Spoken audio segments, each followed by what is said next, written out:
If the typical advice to change your mindset or remove distractions to magically make you disciplined didn't work, then you're in the right place. Because throughout my undergrad and postgraduate degrees and now at med school, I made a reliable way to become disciplined using a 4-part strategy called the Target Method. And it helps me study consistently even when I don't want to, and disciplines me to do more of what I care about. And the final part of this strategy is something I've done for over 10 years that recently got supported by research. So I'll start with a question. Do you see discipline as a complicated process where you spend a lot of time preparing, then studying for hours without breaks? This approach is too far out of your comfort zone, making discipline difficult to achieve. But discipline doesn't need you to take big actions. So to start building good study discipline, apply progressive overload. In this you versus you situation, personalize your discipline by only starting slightly outside of your comfort zone. And to do this, ask yourself, what one study related thing do you really not want to do right now? Just simplify that task as much as possible, but still make it slightly outside of your comfort zone. Like the other day, I was very busy on hospital placement, went to the gym, and then did some video editing.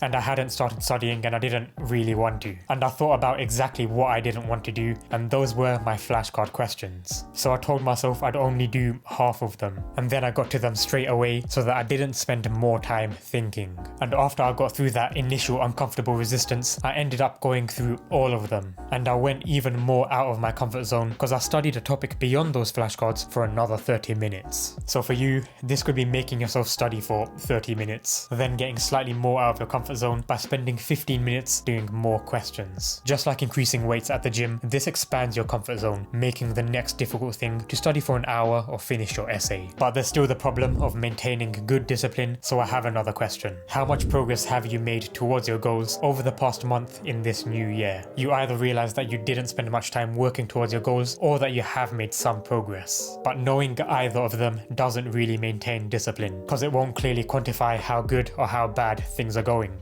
So what you should do is track your wasted potential, and I do this by using a discipline tracker. The idea is we're more affected by our losses than we are by our gains. So if you visualize how far behind you are compared to where you could have been if you stuck with doing what you were supposed to do, you'll naturally build the discipline to catch up so that you don't fall behind even more, because you'd rather suffer the pain of discipline than the pain of regret from this active reminder. Like you'll never regret doing the good things, you'll regret not doing them. Like if you studied 5 hours this whole week when your target was to do 20, tracking this difference of 15 hours is going to make you actively imagine just how much more you would have covered and known if you just did what you were meant to do. Because we tend to underestimate how much we miss out on doing good things. Like I remember how I was inconsistent with the gym, but counting the days I missed out on made me realize the mental and physical progress I would have made if I just stuck with it, and that got me back on track. So now that we know how to build and maintain our discipline, I want to emphasize how discipline is learning to do what's good for you, and learning is changing your behavior after you've gained new information. So if you don't change or do anything, you've learned nothing.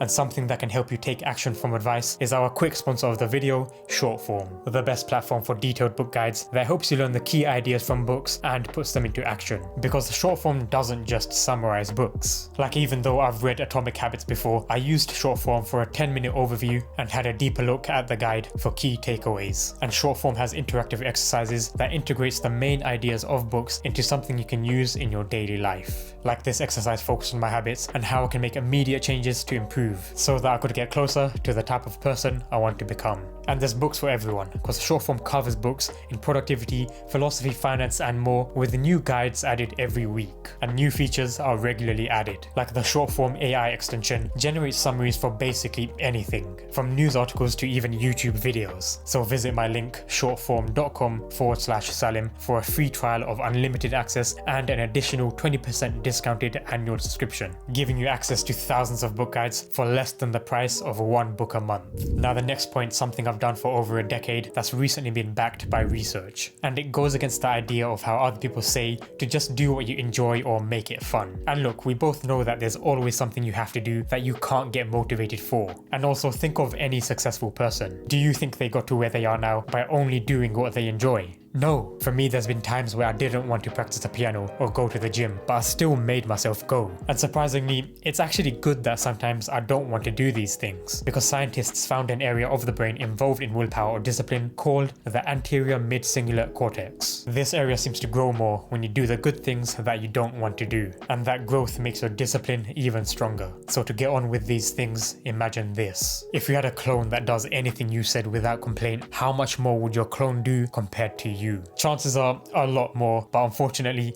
you don't have a clone. So to have this deep discipline, take on their identity. Be the person who puts in the work, especially when you don't want to, instead of being the person who only does things when a deadline's coming up. This is going to help that part of your brain involved in discipline to grow, and as that happens, you'll be more likely to push through difficult tasks like studying consistently, instead of only relying on tips or hacks to temporarily boost your discipline. So discipline is a big part of doing the hard work of studying when you don't want to, but it doesn't mean too much if you don't know how to learn topics effectively or develop the other skills in your student life. So in this video here, I talk about how I learned anything fast that made it possible for me to study effectively and even learn how to play the piano and speak Japanese. And you can do this too by watching the video.